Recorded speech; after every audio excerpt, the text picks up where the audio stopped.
Ребята, всем привет! Всем привет! Вы снова на канале Big Trip Vlog. И у нас начинаются новые приключения. Сейчас мы в городе Трабзон, где увидим много всего интересного.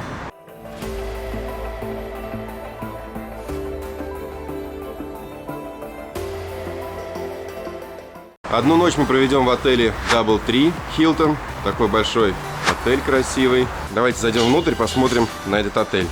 Так выглядит отель изнутри. Вот здесь вход, здесь ресепшн, здесь мы регистрировались. Здесь можно выйти посмотреть на красивый вид, на Черное море. Так выглядит лобби. И сейчас мы отправляемся на завтрак. Кирилл меня там уже ждет. Завтрак проходит в ресторане. Можно сюда прийти не только являясь гостем отеля, но и просто, например, поужинать, пообедать. Ресторан состоит из двух зон. То есть это вот в таком помещении находится и либо на террасе. Вот здесь Кирилл уже ждет. Погода сегодня немножко пасмурная. Я думала, что завтрак будет шведский стол, но нет, мы сидим, ждем, пока только Кириллу налили чай. Вот такое Черное море. Такой, конечно, контраст. Здесь какие-то старые вот домики, здесь гуси, море, и мы в отеле Hilton. Здесь не очень много людей, поэтому завтрак не шведский стол, а вот так вот приносят. Но пока выглядит все аппетитно. Здесь семиты, круассаны, омлет мини-мин, овощи. О, смотрите, какие еще лепешки. Мне кажется, проголодалась за эту ночь. Всем приятного аппетита. Будем завтракать. Напротив отеля расположен такой тент с фотографиями основных достопримечательностей. Вот здесь очень хочется побывать, у Зингёль-озера, но не факт, что получится. А вот сюда мы поедем сегодня. Это музей Айя София и очень знаменитый монастырь, который называется Сумил. Он находится прямо в скале. 5 лет был на реставрации. Погнали! Посмотрите, какой просто здесь контраст. Ну, то есть вот здесь вот располагается отель Hilton, а вот здесь вот рыбацкие домики. Такие небольшие лодочки, катера и просторы Черного моря.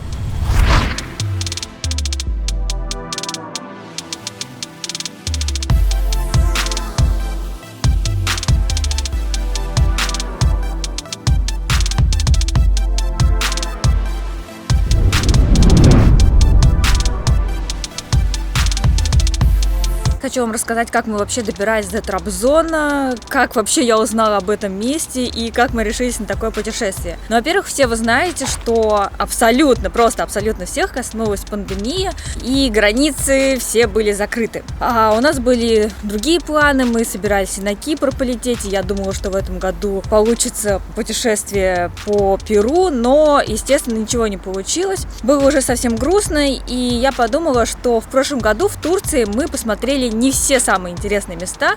Мы вот посмотрели крутые, но остались еще те, которые хотелось посмотреть.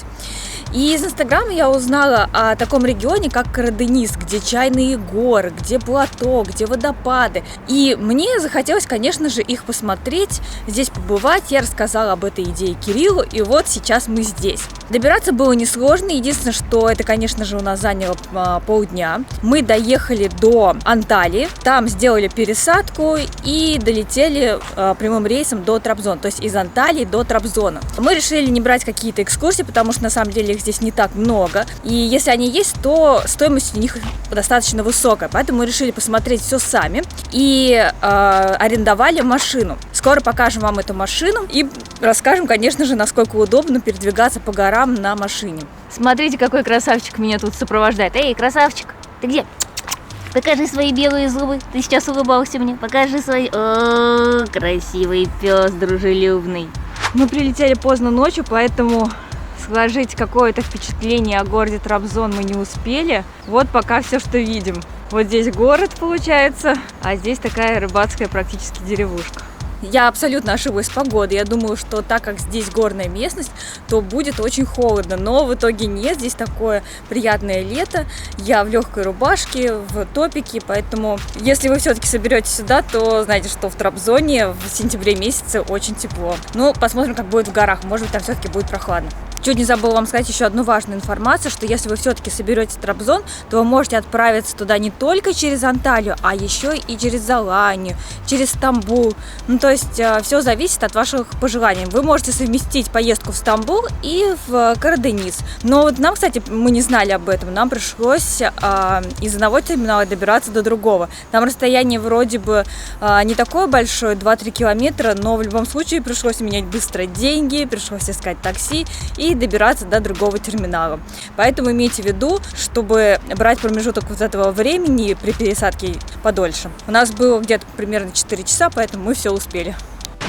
Пришло время показать вам нашу комнату, небольшой обзор. Ну, давайте начинаем с ванной комнаты. Душевая, санузел, раковина, все удобства. Давайте пройдем в комнату. Большая кровать, большой шкаф, гладильная доска с утюгом есть. Здесь есть также телевизор, различные полочки, холодильник. Большой такой стол, зеркало. Здесь в нашем номере нет балкона, но есть окошко до самого пола. Оно, правда, не открывается до конца. В целях безопасности, видите, написано максимально 10 сантиметров. Ну, можно немножко приоткрыть и полюбоваться Черным морем. И в качестве комплимента от отеля нам еще принесли вот такую большую фруктовую тарелку. Правда, это больше похоже на такую ладью.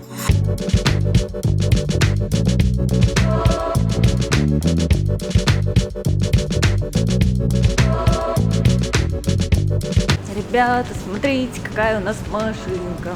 Арендовали Hyundai i20, но в итоге нам дали Honda Civic. Такая вот новенькая, даже опасно по горам ездить такой. Сейчас складываем вещи и поедем в первое место. А это будет банкомат, где снимем наличку, потом купим сим-карту, а потом уже по достопримечательностям.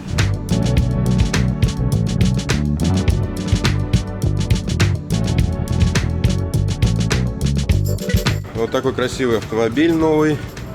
Единственная особенность его то, что он на газу. И пробег у него 10 тысяч. Доехали до ближайшей заправки Shell. Сейчас мы заправимся газом. До этого я не сталкивался с машиной на газу. Сейчас расскажу вам, сколько получится в итоге заправить полный бак. Но у нас он был заполнен где-то на 1/4.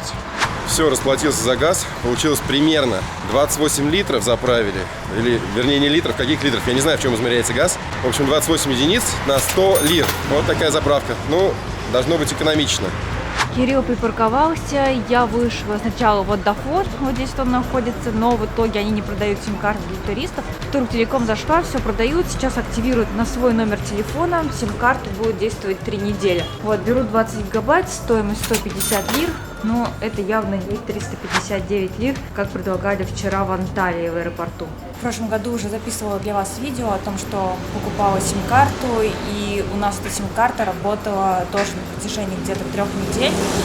Там стоимость была 1100 рублей, 110 лир. Вот здесь 150 лир, ну ничего страшного, все равно это не такие большие деньги, как пришлось бы потратить на покупку сим-карты в аэропорту. Посмотрим, как будет работать здесь, посмотрим, как будет работать в горах, потому что в горах, как правило, сеть не всегда устойчивая и не всегда быстрая. Вот, ну посмотрим. Сейчас покупаем, оформляем, деньги в банкомате мы уже сняли. Халкбанк называется, там можно снять наличные совершенно без комиссии. Ну и пойдем в музей Айя София. Сейчас направляюсь в музей Айя София. Здесь вот можно припарковать машину, 6 лир за парковку. Но мы не стали этого делать, а припарковали вон там на дороге. Сейчас направляемся вперед. Здесь такая зеленая зона, людей немного. Туристов пока вообще не видели. Пока немножко некомфортно ездить по дорогам, потому что не знаем, как вообще здесь с движением дела. Да и машиной такой управляем первый раз.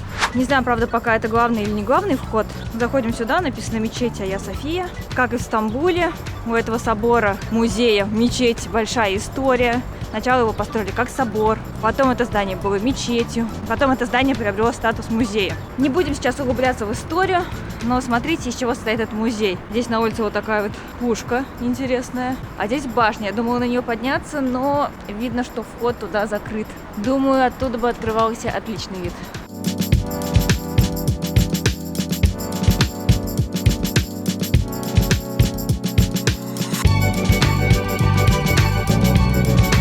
Здесь открывается вид и на Черное море, и на главную дорогу, по которой мы вчера приехали из аэропорта в отель.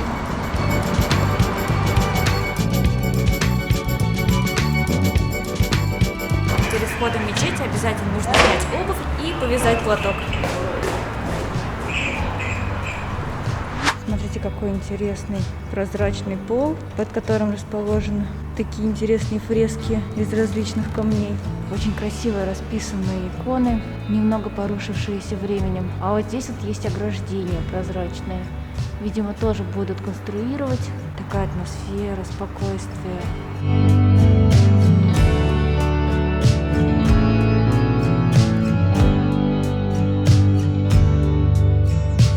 Мечеть была построена в 1206 году. Сейчас очень много изменилось. Что-то требует реконструкции. Здесь вот основной вход. Там башня, на которую вход вообще закрыт. И если повернуть налево, там есть еще один вход, в котором мы были с вами, когда только зашли в данную мечеть.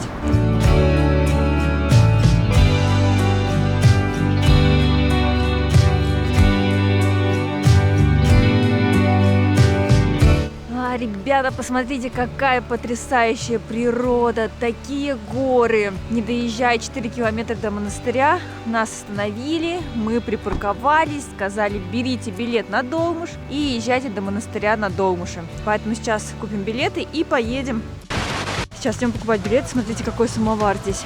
Видимо, делают какой-то национальный чай.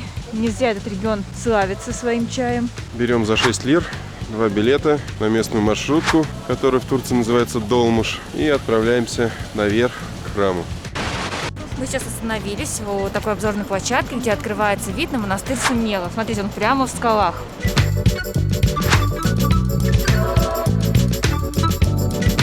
Ну все, 5 минут на Долмуше, и мы уже наверху, проходим мимо магазинчиков, различные сувениры, мороженое. Да, кстати, не врали, дорога на самом деле была действительно сложной, вот эти 4 километра, ее там ремонтируют. То есть до этого час на машине, потом 5 минут на маршрутке, и вот мы куда-то пришли, сейчас посмотрим куда.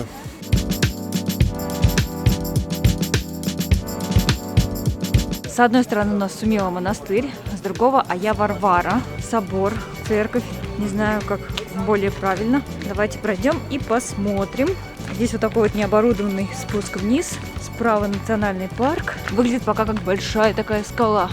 Вот сейчас эти виды мне очень напоминают виды Дагестана, куда мы ездили в августе, но не снимали об этом видео. Хочу внутрь пройти, посмотреть. Здесь открывается вид, опять-таки, на национальный парк, на елочки. Видимо, к церкви ведут ступени вверх.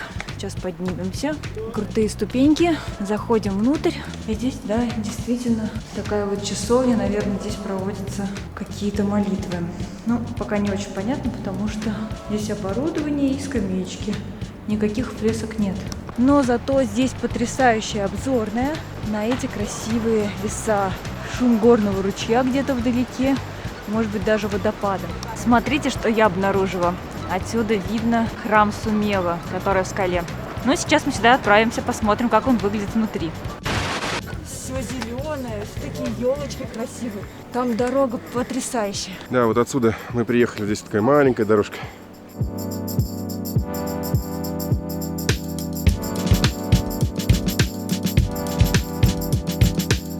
На самом деле, вообще, любую информацию про достопримечательности этого региона найти сложно. То, что я читала, что вход стоит 10 лир, это неправда. Вход стоит в монастырь 50 лир с человеком. Да, высоко. Правда говорят, что этот монастырь находится в 1300 метрах над уровнем моря. Этот потрясающий монастырь построили в конце IV века, в начале V века. Последние 5 лет он находился на реконструкции. Но мы сейчас проходим мимо и видим, что работы какие-то еще ведутся до сих пор. Этот храм назван в честь святой иконы, которая здесь находилась, Панагии Сумела. Но в 20-х годах 20 века ее отсюда увезли греки на родину.